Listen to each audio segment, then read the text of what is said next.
Hello and good evening and welcome to the Caithness Amateur Dram Antics Society. This evening I'm going to do a tasting of three Glenlivets. I'm going to taste the co-release Glenlivet 18-year-old, the one that was available maybe 2 or 3 years ago when it was at 43%. I believe it may have been lowered to 40%.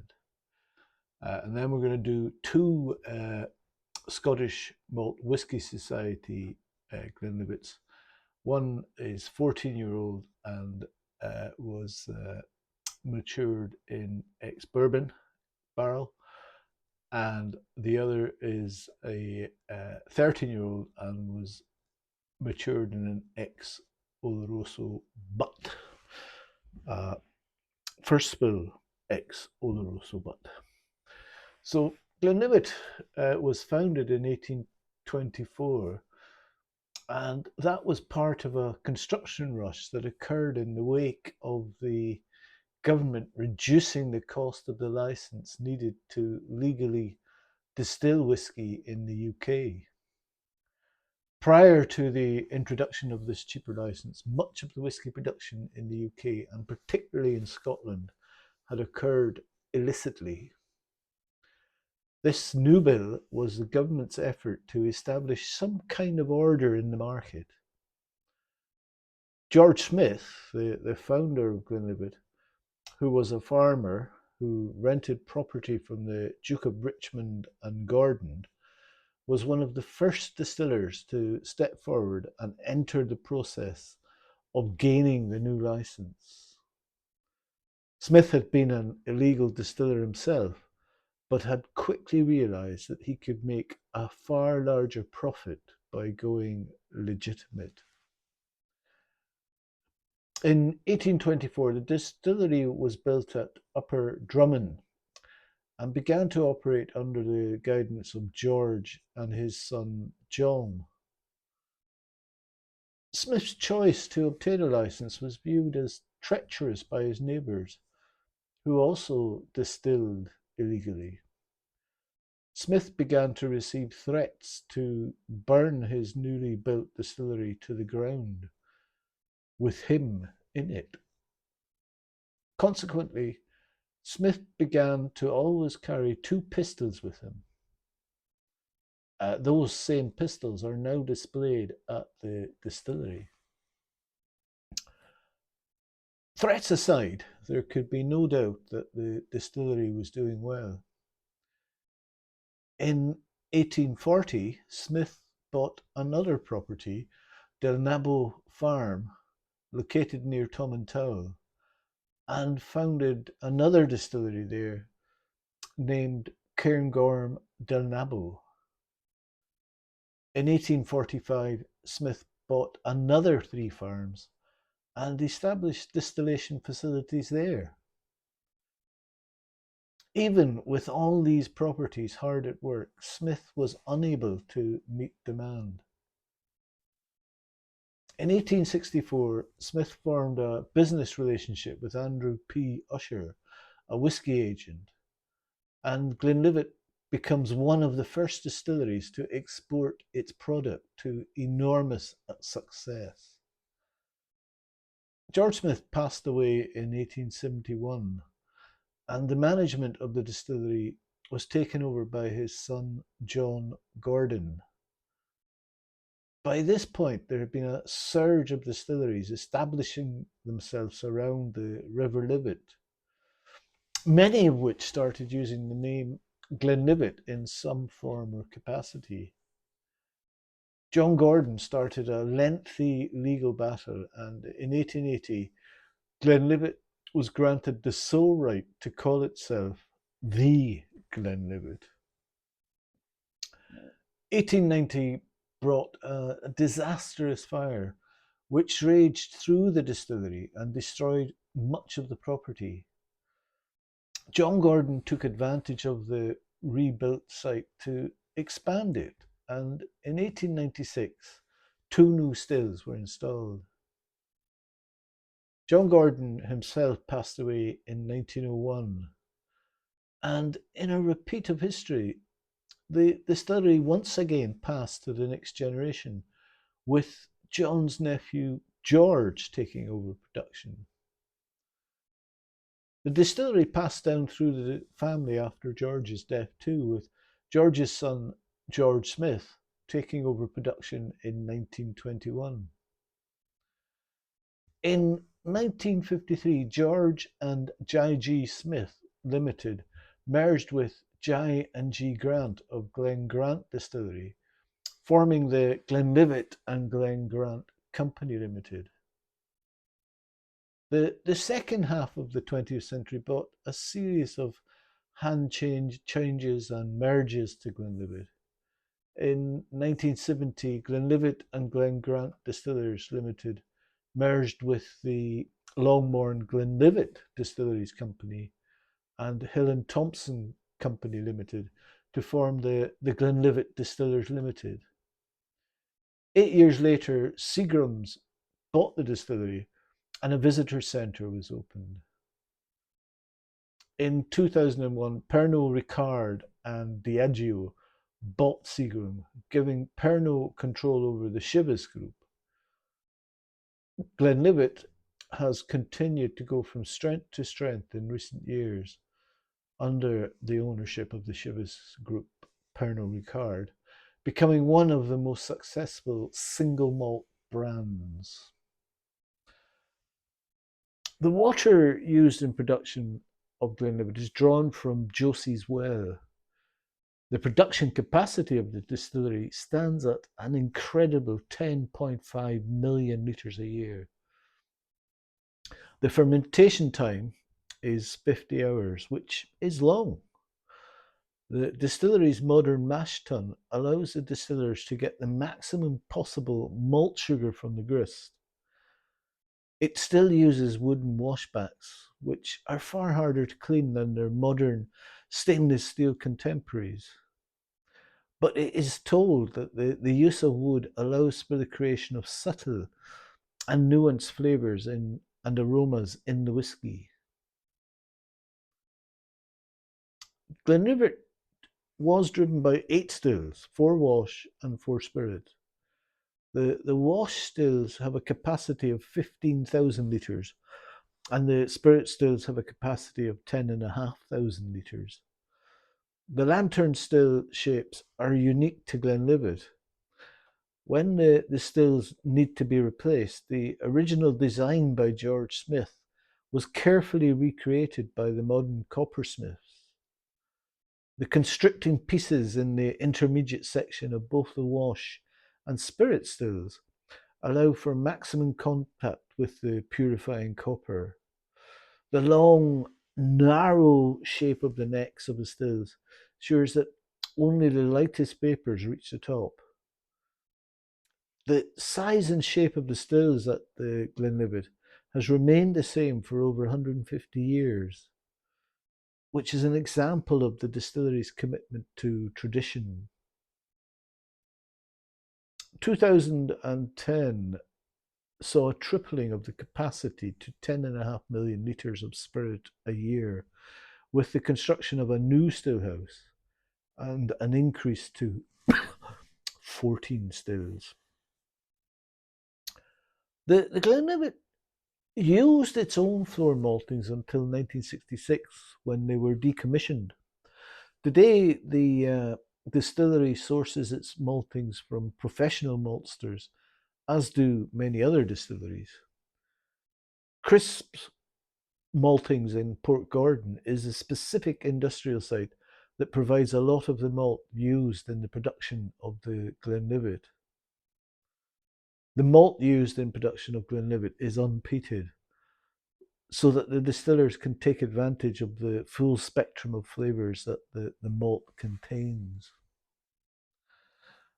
As soon as the spirit is distilled, it is moved off-site to the nearby town of Keith, where the alcohol content is reduced slightly. The spirit is then filled into a carefully selected combination of European and American oak casks. The casks are then brought back to the dunnage warehouses located at the distillery site. The on site warehouses currently house over 65,000 casks of maturing single malt. So, Glenlivet whiskey. Well, the Speyside single malt of Glenlivet has an impressive range of official bottlings. The core range is comprised of a 12-year-old, 15-year-old, 18-year-old, 21-year-old, and the XXV, the 25-year-old. The distillery also boasts such themed collections as the Limited range, Nadura range, the Winchester collection, and travel exclusives. There have also been a series of independent bottlings, uh, mainly by Gordon and MacPhail. One of Gordon MacPhail's most exclusive bottlings of Glenlivet was a 62-year-old whisky that was casked in 1952. Gordon MacPhail have a whole range of bottlings that are performed at Glenlivet, Smith's Glenlivet. This range consists of a 15-year-old, a 21-year-old, and a series of rare vintage bottlings, which date as far back as 1946. The majority of the single malt produced at Glenlivet is sold as single malt. The distillery produces enough spirit for over 6 million bottles a year alone. The rest of the spirit produced is used in Pernod Ricard's blended whiskies such as Chivas Regal. Almost half of all the single malt bottled at Glenlivet is sold in the US. So first up of this trio, we have the core range from maybe 3 or 4 years ago. It's the 18-year-old at 43%. This will be chill filtered and it will be coloured, but it is at 43%. I believe now the 18-year-old has gone down to 40%. So it's a nice packaging, fairly straightforward and simple. There's quite a lot of information on the box about Glenlivet and a bit of history and also some tasting notes as well. This one is a classic Speyside dram, matured in a combination of first and second fill American oak and sherry casks. And it also won 2 golds at the International Wine and Spirits competition.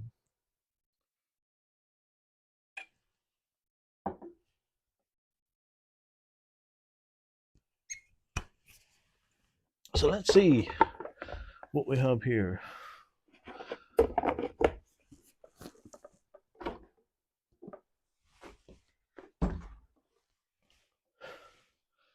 Well, it's a nice copper colour, but remember, we think this one is coloured.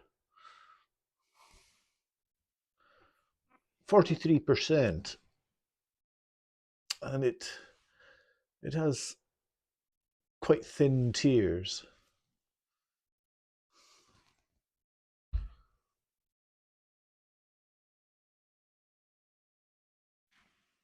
On the nose, it's quite big and well rounded.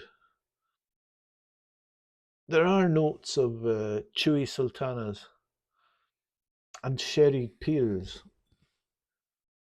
barley sugars, like in the sweet barley sugars, and toasty cereals with petals and apple blossom. There's a touch of fudge, and although this is unpeated, I do get gentle wisps of smoke, which would come from the cask. It's a bit reminiscent of Cabernet Classic, I think. It's loaded with tropical fruits. Initially, pronounced aromas of pineapple, uh, star fruit, sapodilla, honeysuckle, and honeydew. the intensity of other aromas do fall off a little. I do get subtle aromas of dates, cloves, some tannins, lemon and lime peel, and honey. It's sweet, fruity, and clearly rich. You can smell vanilla, dried plums, cherries, wetwood, nectarines, apricots, and a little spice, white pepper and cinnamon. It's fragrant, it's elegant, and yes, it is a little complex with a sweet oakiness.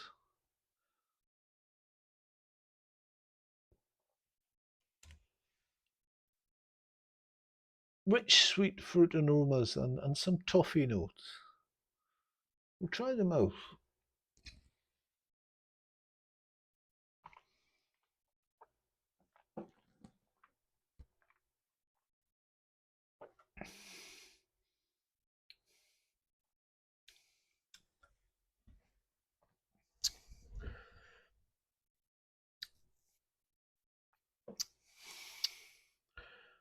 And the mouth is very different than the nose. On the nose, the heat was non existent, but it's quite aggressive here. And the flavours are a bit of a mess as well. I get the oak and fruit notes at the same time. It's like they're competing for dominance.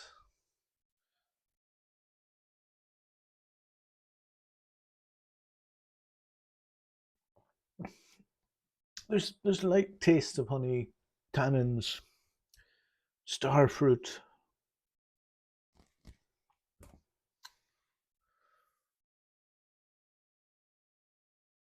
honeydew, cloves, tea leaves, and citrus peels.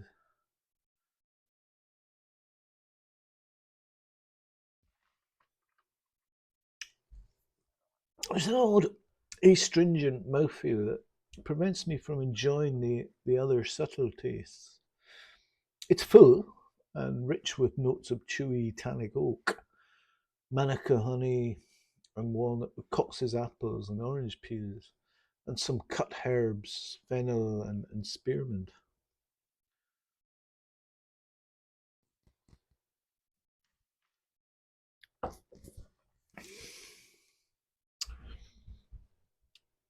And the finish is more pleasant. I get less of the astringency, light tastes of honey, honeysuckle, toffee, milk chocolate, cherries, and vanilla come out. It's long and dry with a spicy oak note. I'm going to try 4 drops of water in this.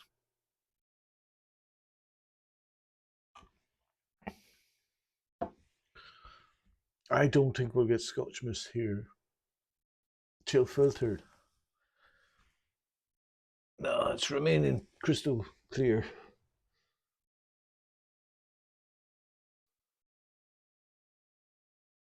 And I do get some sweet malt now, and it's fruity, oranges, apricots, grapefruit, honey, spicy, pepper, cinnamon, nutmeg. We'll try them out.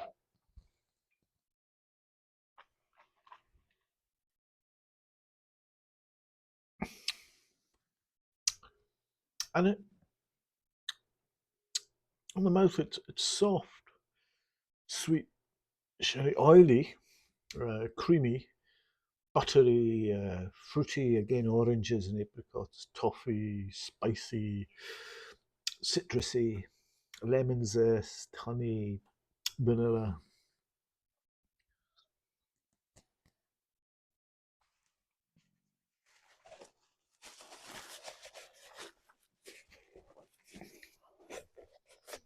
And the finishes with water is long, smooth, fruity, raisins, oaky, and a bit spicy as well. So the Glenlivet 18-year-old at 43%, matured in ex-bourbon and ex-sherry. Well, like a lot of the easily accessible whiskies, it's a lot more presentable on the nose. It's very coherent and enticing. Once you get to the mouth, it's a bit of a mess. The flavors get all bungled up, and a watery texture doesn't help either. I feel like the finish was the best part because the flavors get their act together in that moment. The ex-sherry cask aged components blended with this into this single malt must be very minimal. I'm more inclined to think that a small portion of ex-sherry cask matured Glenlivet was blended into this expression rather than it being a finish. The distillery DNA and American oak flavours are more noticeable from start to end, while the ex-sherry notes like the dates, cherries, and milk chocolate are sparingly present on the nose and the finish. So I'm going to cleanse my palate with a Nairn's mini oak cake.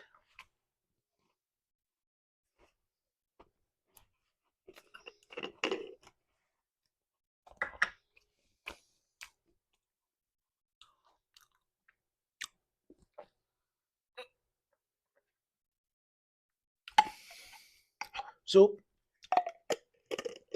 we're going to move on for the next two whiskies to the Scottish Malt Whisky Society. And the first of these is the Scottish Malt Whisky Society uh, cask number 2.123.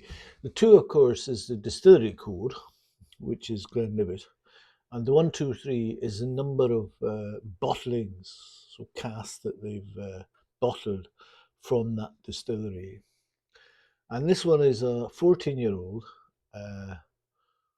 They've labelled it Fragrant, Fruity and Frolicsome. And it's bottled at 54.7%. So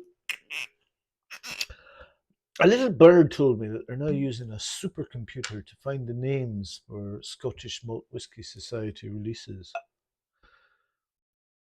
This one is from the distillery that puts the Glen in Livet. The pistol sure shot of Mr. Smith, and once the most famous distillery in Scotland. So we're not talking Glenfarclas here, we're talking Glenlivet.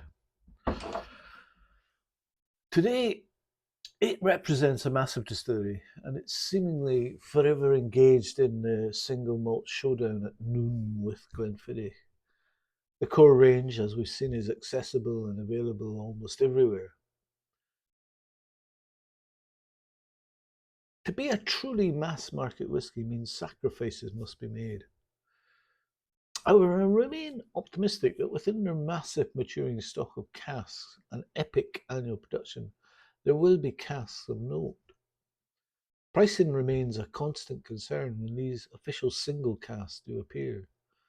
And that's where the work of the Scottish Malt Whisky Society and others is truly worth its weight, as an official single cask Glenlivet is out of the reach of most mere mortals.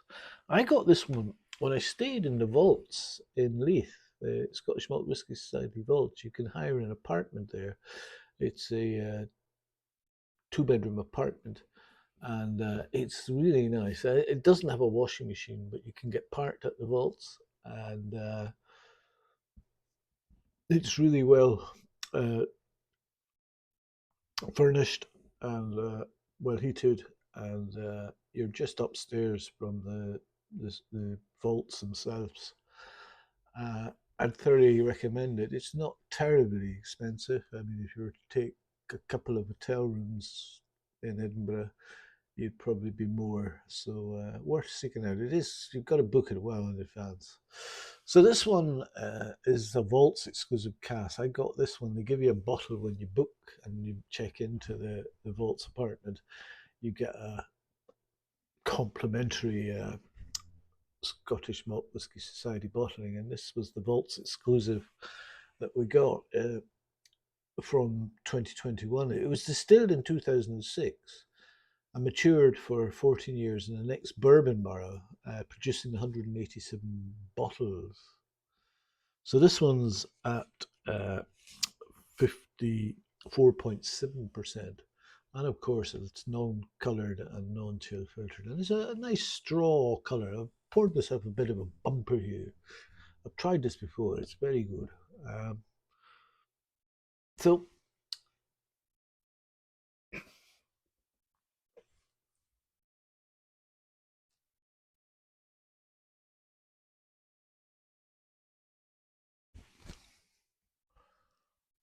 nice tears on this one.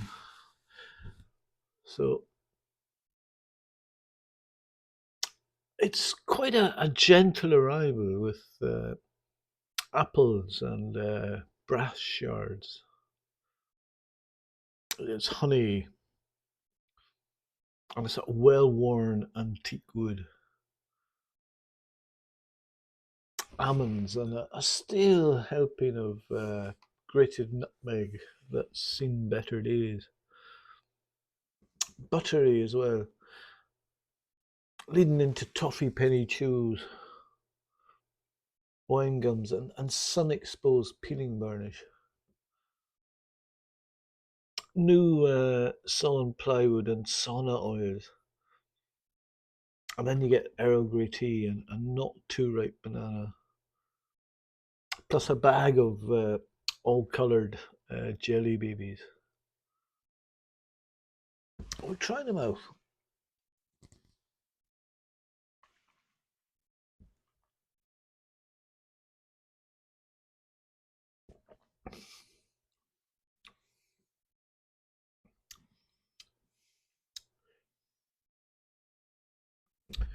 You get a little light brown sugar, followed by vanilla and some maltiness, uh, caramel, buttery popcorn, not salted, uh, with tablet, that Scottish fudge, pencil shavings, and nuttiness.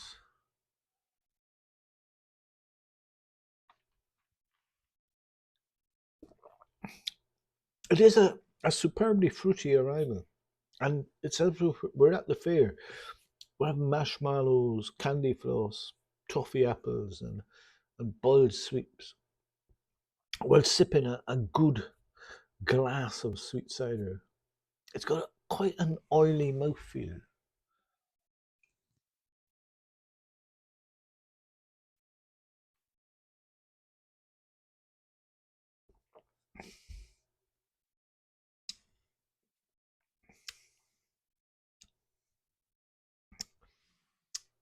Well, the finish is medium,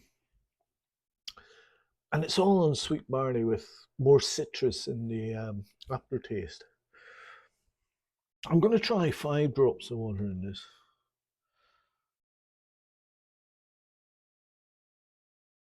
Actually, 6.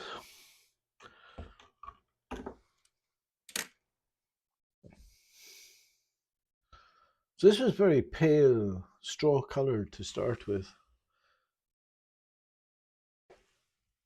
And yeah, I'm getting Scotch mist there.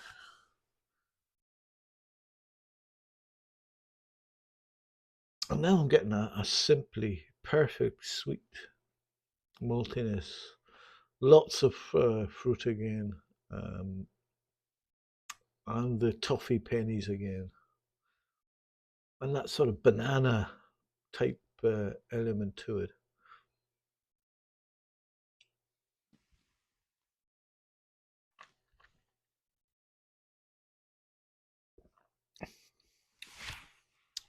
And the water does make it more malty and bready. You get more of the yeastiness as well.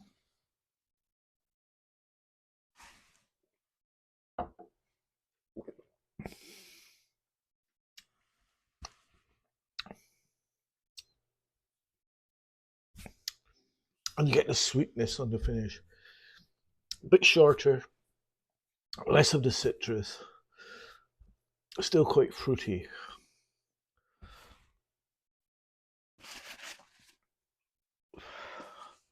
So this We Live It was maybe not utterly complex.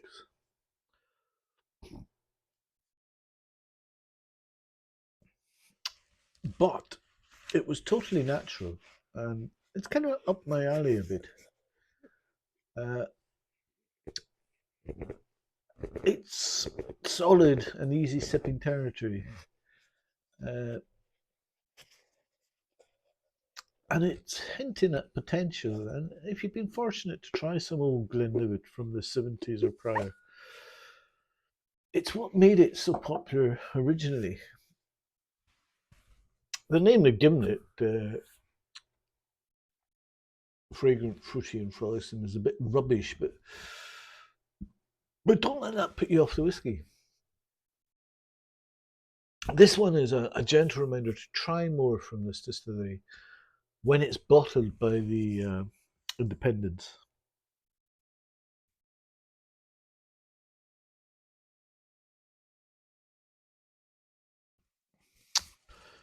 So I'm going to cleanse my palate.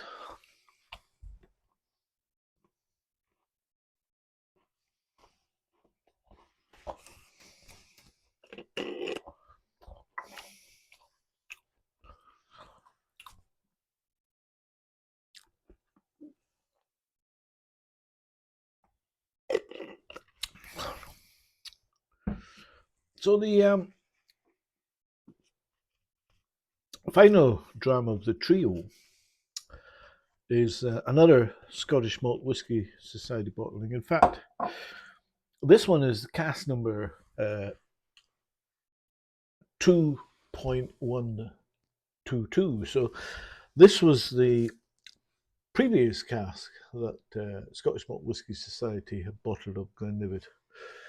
This one's 13 years old, and they've called this one Smith's Quadrilogy, the Midnight Oil. Smith's Quadrilogy must be referring in some way to George Smith. If anyone knows, could they please leave a message on my message board? And this one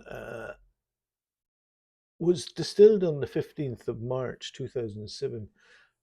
And this time, this was fully matured in an ex Oloroso butt before bottling in 2020 at 56.4% ABV, producing 598 bottles. So, of course, a sherry butt, much bigger than a bourbon barrel, which is why the last one was 187 bottles and this one is 598.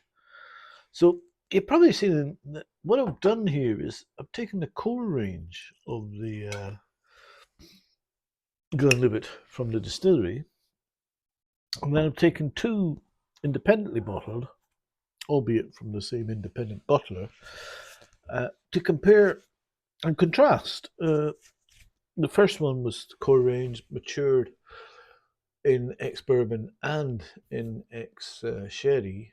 We don't get a specific breakdown of that, but I suspect a lot more ex bourbon than ex sherry. And then the second one was matured fully in an ex bourbon barrel, and this one was matured in a first fill ex Oloroso butt. So it gives us a contrast to see what is the full spectrum of Glenlivet. So this one is darker than the last one because of the ex Oloroso sherry butt.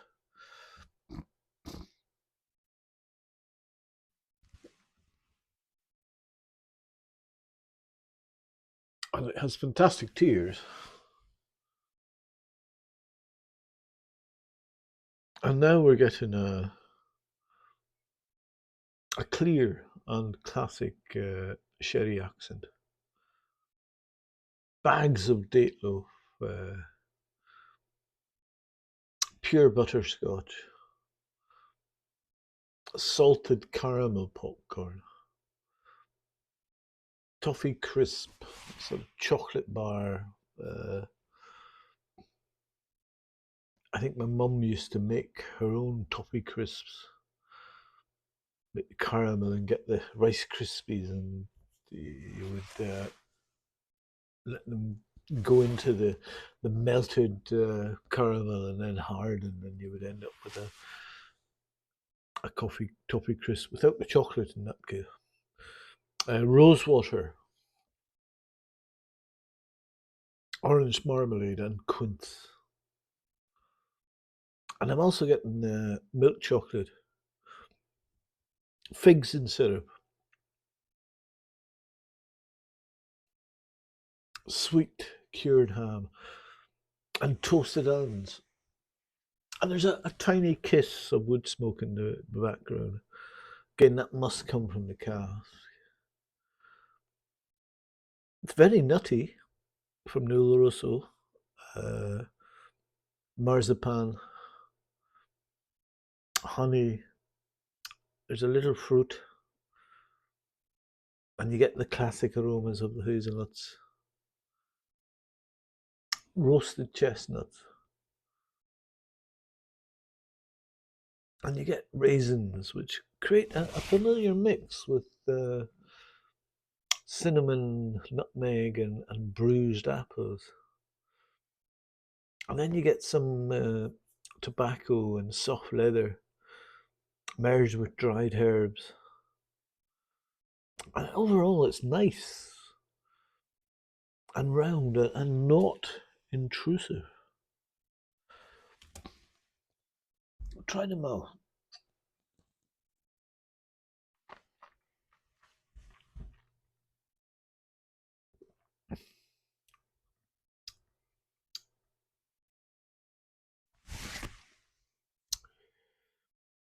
It opens with a lean, slightly meaty, and nicely dry sherry, but evolves swiftly towards ginger cake and malt loaf.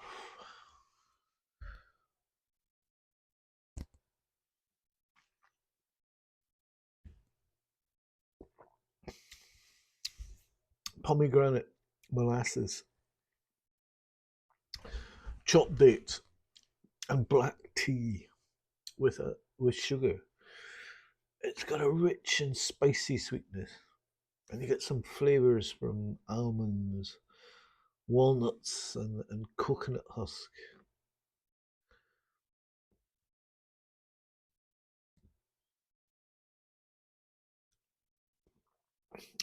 Dried orange, and it's almost like burnt toffee in a matchbox with struck matches.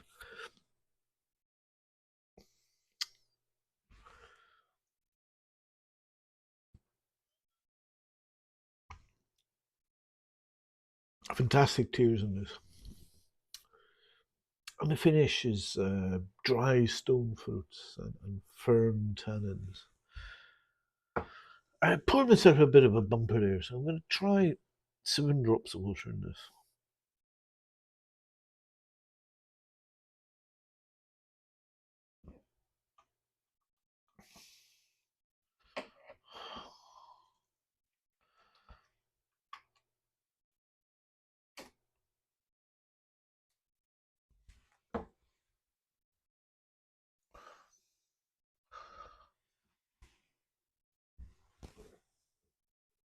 And there's a lovely Scotch mist formed in this one.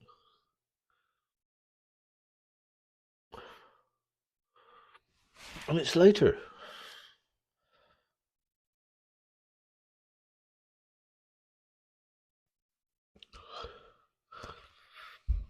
And I get earthier tones of pollen, bitter chocolate now, gingerbread, heather, honey, Battenberg cake, and aged mead. The water accentuates oxidized apple and pear fruit, but now it has prunes, dates, and a puff of incense smoke. We'll try them out.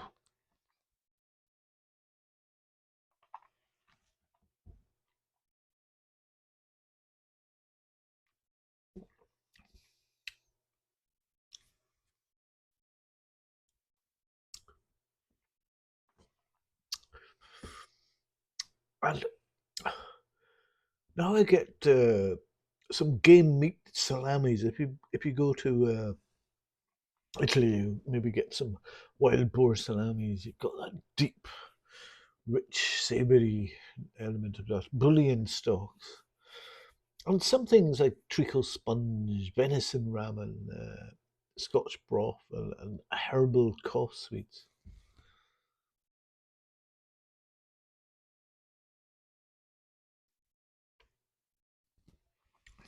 And Spanish cured ham, or jamon, uh, wrapped around rum and raisin fudge. Why, sweet cereals combined with ginger, cloves, and a touch of peppermint. We'll try to finish.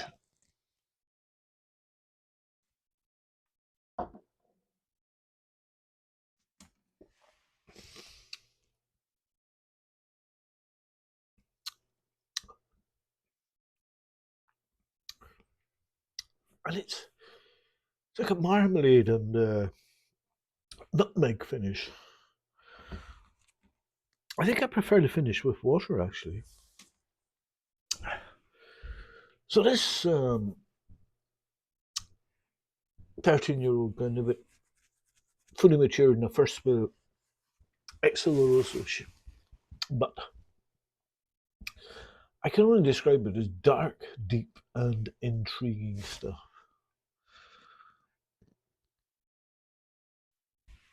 So, Glenlivet, well, I think the Scottish Malt Whisky Society have done justice with both the ex-bourbon and ex-oloroso maturations here. It's just such a shame that Pernod Ricard do not follow their lead and treat their fantastic spirit with such a respectful manner. Thanks for listening.